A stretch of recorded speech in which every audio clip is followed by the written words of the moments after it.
오늘 저는 생수의 축복, 그런 제목입니다. 생수의 축복입니다. 가라앉은 영혼에 하나님께 주시는 생수가 여러분의 심령 가운데 넘치고 더 새 힘을 얻고 생명력 있는 귀한 밤 되기를 주님의 이름으로 축복합니다. 리차드 블랜차드라고 하는 사람의 곡이 있습니다. 우리가 잘 아는 우물가의 여인처럼이라는 곡이죠. 우물가의 여인처럼 난 구했네. 헛되고 헛된 것들을. 그때 주님 하신 말씀, 내 세매와 생수를 마셔라. 오 주님 채우셔서 나의 잔을 높이 듭니다.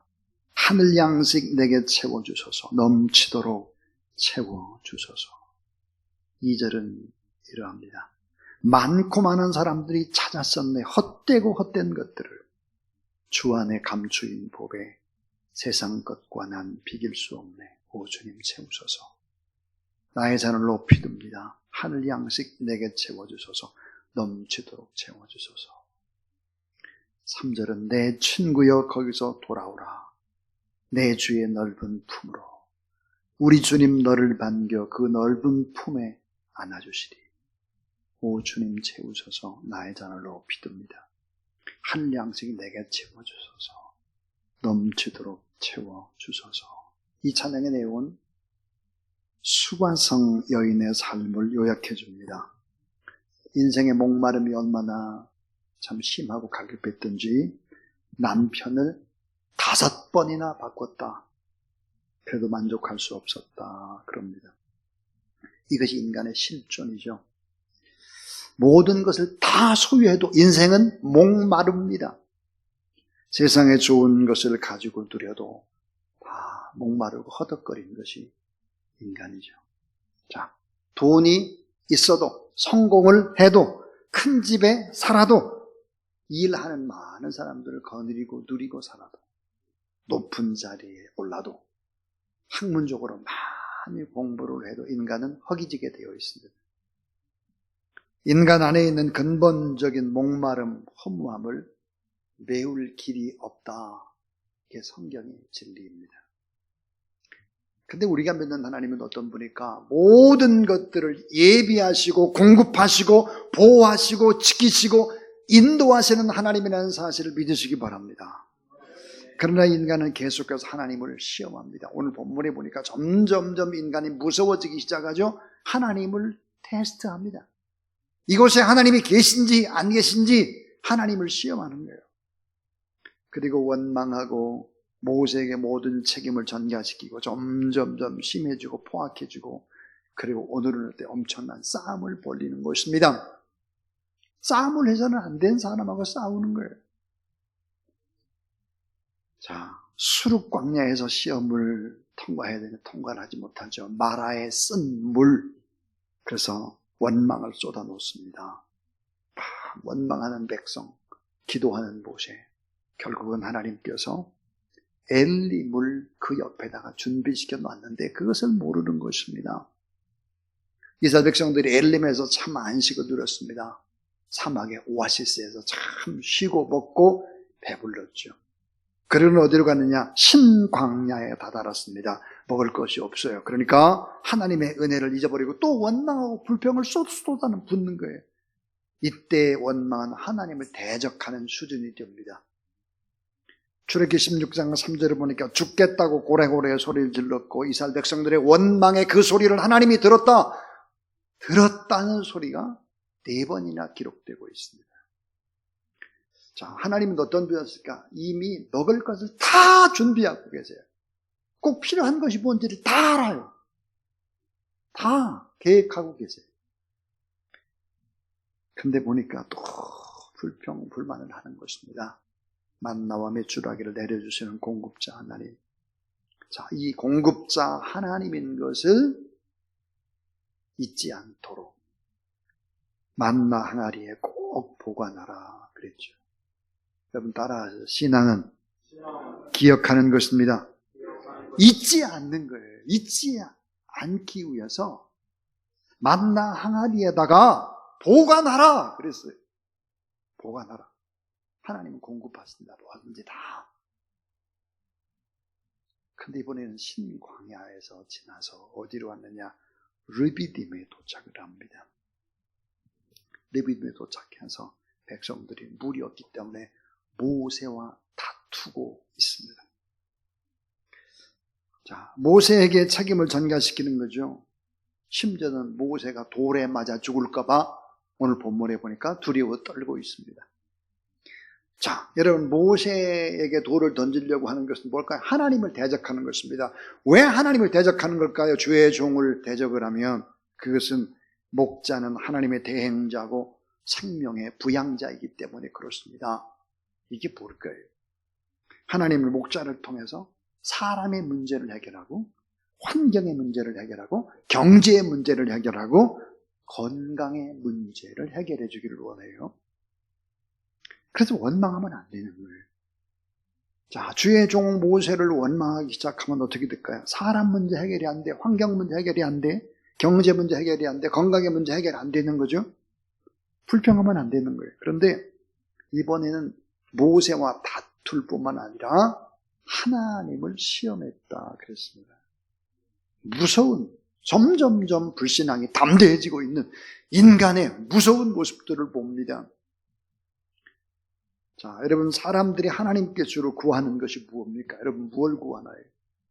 주로 이런 걸 구해요. 첫 번째 구하는 게 물질의 축복이에요. 돈. 또 하나 뭐예요?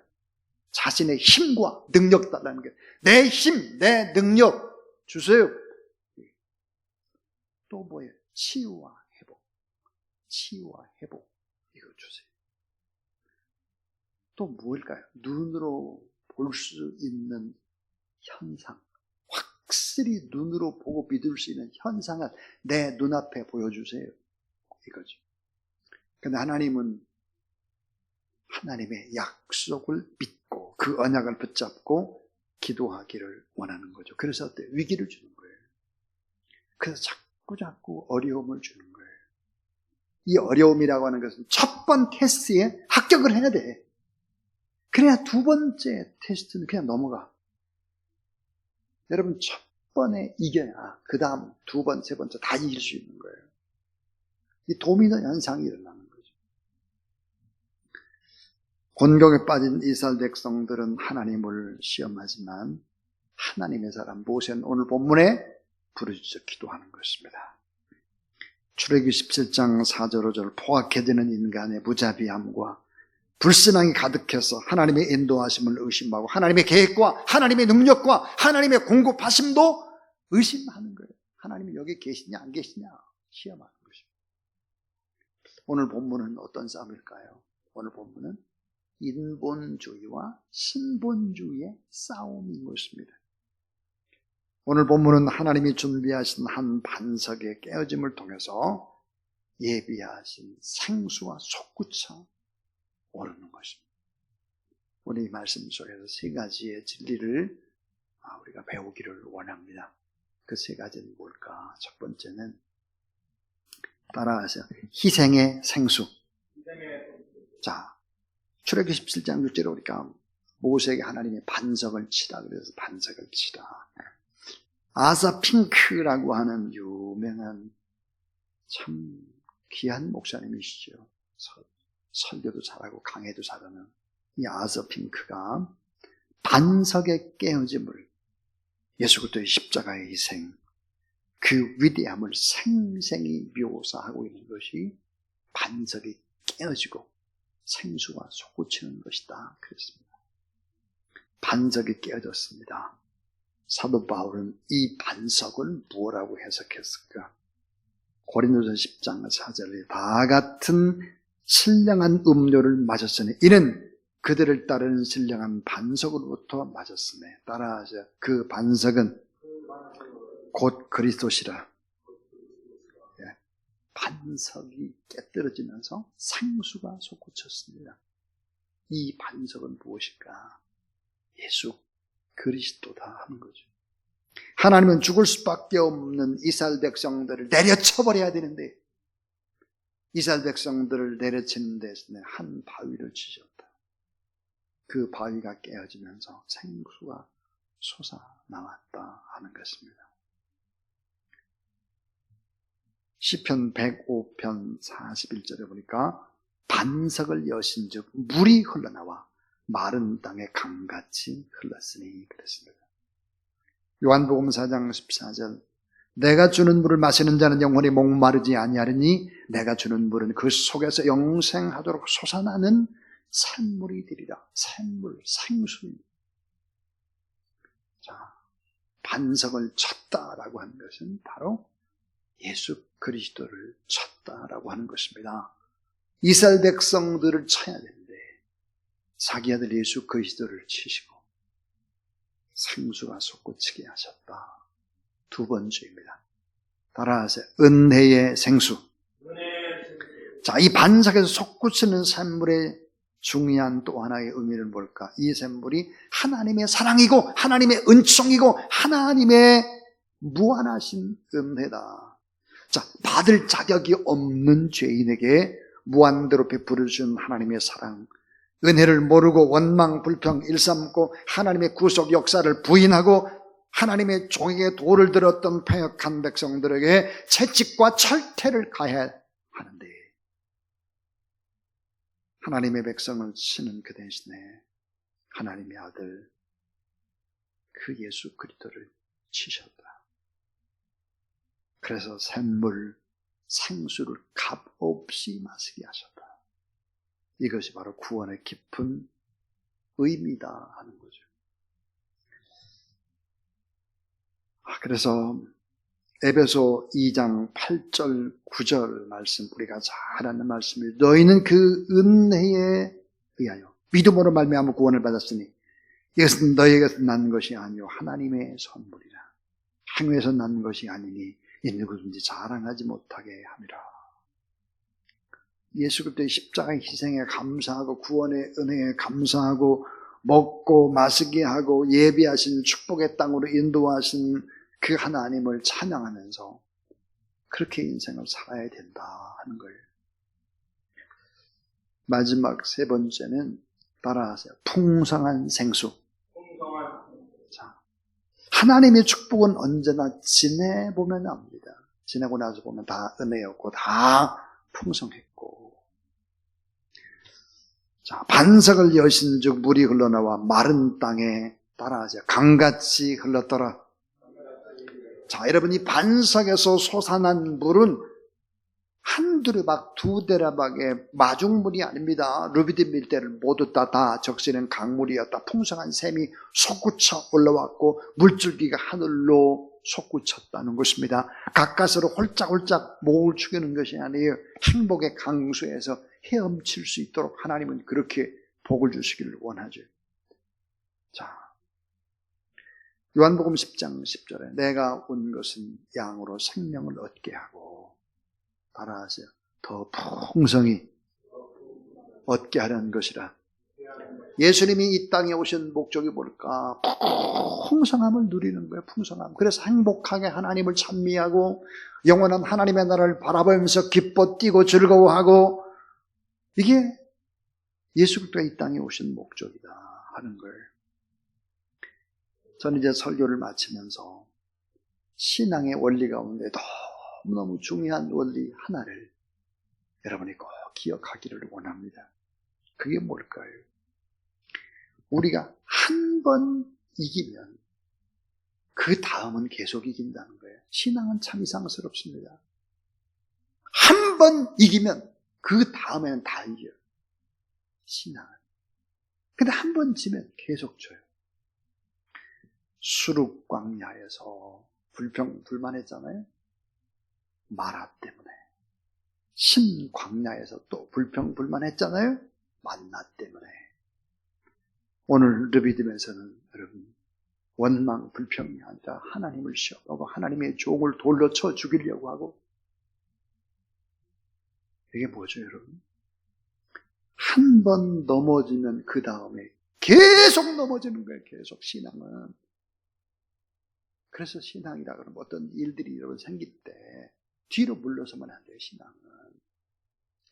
주사랑교에서 신앙생활은 잘 못하는데 다른 교회에서 잘한다. 무슨 말이에요?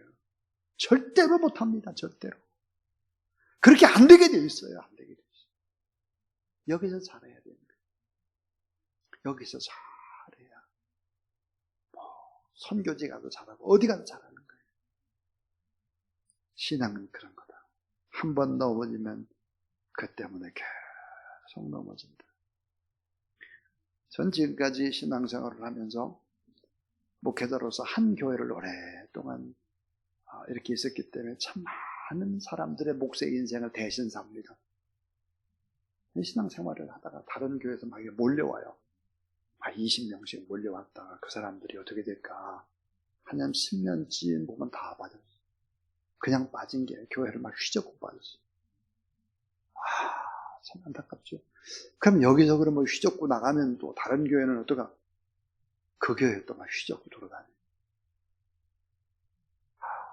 참. 그래서 한 번 넘어지면 그 다음에 계속 넘어져요. 한 번 이기면 계속 이기는 거예요. 비슷한 상황이 오면 넘어지고 또 넘어지는 것이죠. 우리가 믿는 신앙의 기준이 사람이냐 하나님이냐 하는 거예요. 아까 제가 그랬어요. 신본주의냐 인본주의냐의 싸움이다. 넘어지는 게 뭐 때문에 넘어져요? 사람 때문에 넘어진단 말이에요. 사람 때문에. 그러므로 여러분, 우리는 알아야 합니다.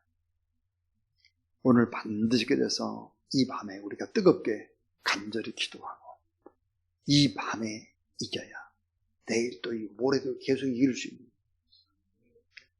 여러분, 광야 가운데 우리 주님은 어떤 분이니까 인도자요, 공급자요, 보호자죠. 그리고 좋은 것들을 예비해 놓고 우리에게 그때 꼭 필요한 대로 우리를 이끌어 가시는 분이시다.